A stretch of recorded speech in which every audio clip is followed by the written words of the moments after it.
next up, I have to tell you All right. guys, I am Yeah. so excited about this guest. We have Elizabeth Avery, who is the president and CEO of SNAC with us. Thank you so much for joining, May. So tell us about this organization. What do you guys do? So, SNAC International is the trade association that represents the snack food industry. Our members are both the manufacturers of snacks, branded goods companies, as well as private label manufacturers that are supplying a lot of the companies in the sort of the innovative startup end of the segment, as well as the suppliers. So, whether you're a seasoning company or a packaging company, a design company, if your focus is the snack industry and that category and growing the category, you are likely to be or to be eligible to be a member. So how good is your office kitchen? Like, is it just the most amazing wall of snacks at any one time? We actually have a wall with floating shelves to be able to see all the snacks, and the hard part is that we want to keep taking them down, and then we ruin the design. Well, it's really interesting today. We've heard echoed over and over again this concept of the industry or CEOs or buyers being middle-aged men, which is particularly salient considering an initiative you guys just launched. Can you tell us more about that initiative? That's right. I actually brought a little notepad that we just put out to celebrate the Women in Snacks Network, or WinS, which was a great name. Oh, great name. Which we launched the network in September at our executive conference. We were fortunate to have Indra Nooyi, the outgoing CEO of PepsiCo, came and spoke to all of our members, and then she did a private lunch with just the women to sort of encourage us in moving forward in this. One of the things that we found, and one of the reasons that we wanted to create the network, was that, and this is pretty similar across the CPG industry, but there's reasonably good diversity in our membership of women at the middle management level, sort of rising leaders. And we have a program that we do at Georgetown for professional development. We run it 2 times a year with the MBA staff at Georgetown, and the class that participates is anywhere between 30 to 55% women. But then we have this executive conference every fall. These numbers are going to make me sad. I know. It's a C-suite conference, and for the previous, looking back 4 years, for 3 of those 4 years, the participation rate of women was 13%. This year, bringing Indra, announcing the formation of this network, creating some special programs. We didn't really have to kill ourselves. We just had to say, we're gonna pay attention to this now. The participation of women went up to 26%. So we think, just looking at that as basically a way of discerning what's happening more broadly across the industry. What we can see is huge drop off as the roles become more senior. So our goal is to foster the career development of women in the industry. It's not quite so much on recruiting, because we feel like there are a lot of women coming into the industry. It's to keep them in the industry and to make sure they have a path to grow their careers.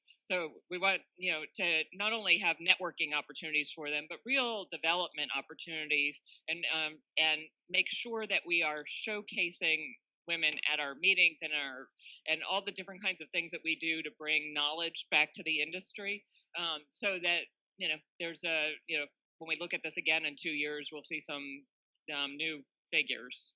So, you said there are plenty of women in the industry. Have you guys started to discern why you see this drop off as you go up to more senior management roles? We have not studied it yet for the snack industry, but we're working closely with the Network for Executive Women that works primarily in the food industry, and it's not too surprising from their studies.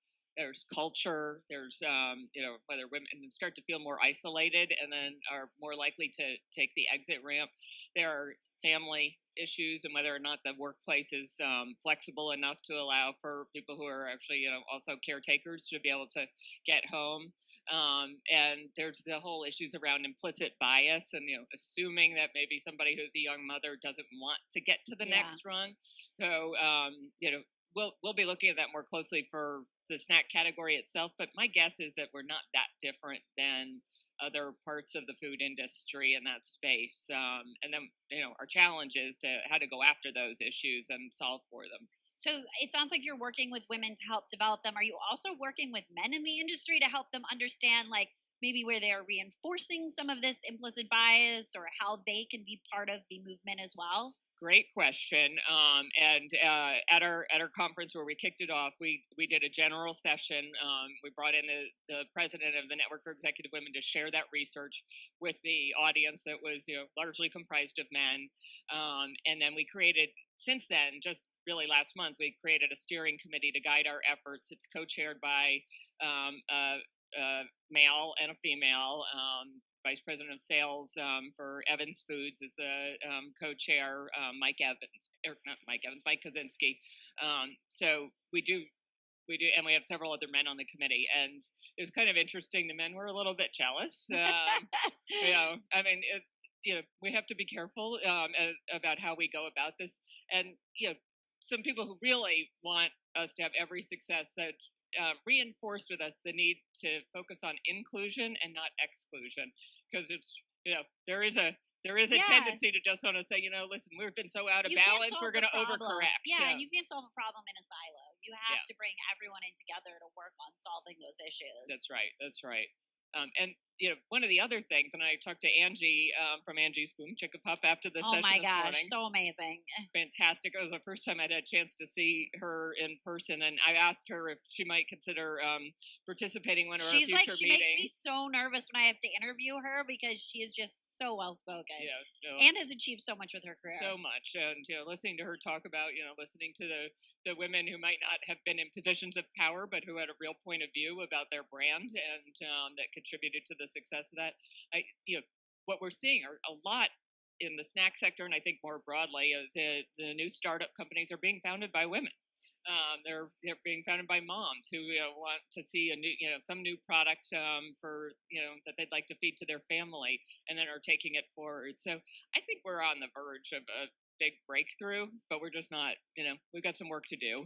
So we talked about SNAC a little bit. What can brands do themselves to encourage small steps when you're an emerging brand to make sure you're nurturing women in your company?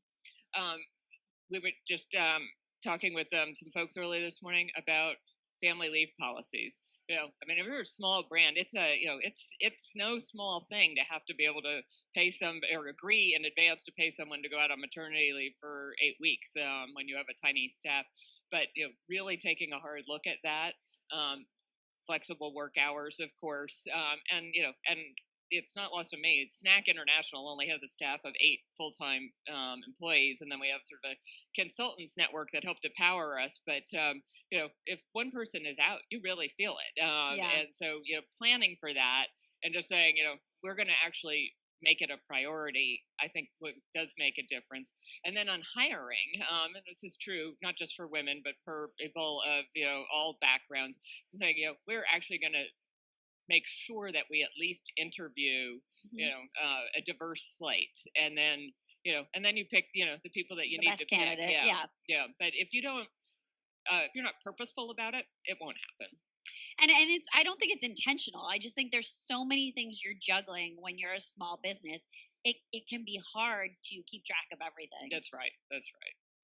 Well, speaking of keeping track, we've got our next guest. I'm going to so quickly keep track of time. All but right. No, Thank you, lovely Carol. to talk, and anything I can continue to do to support the organization, please let me know. You're an official member of WinS. There we go.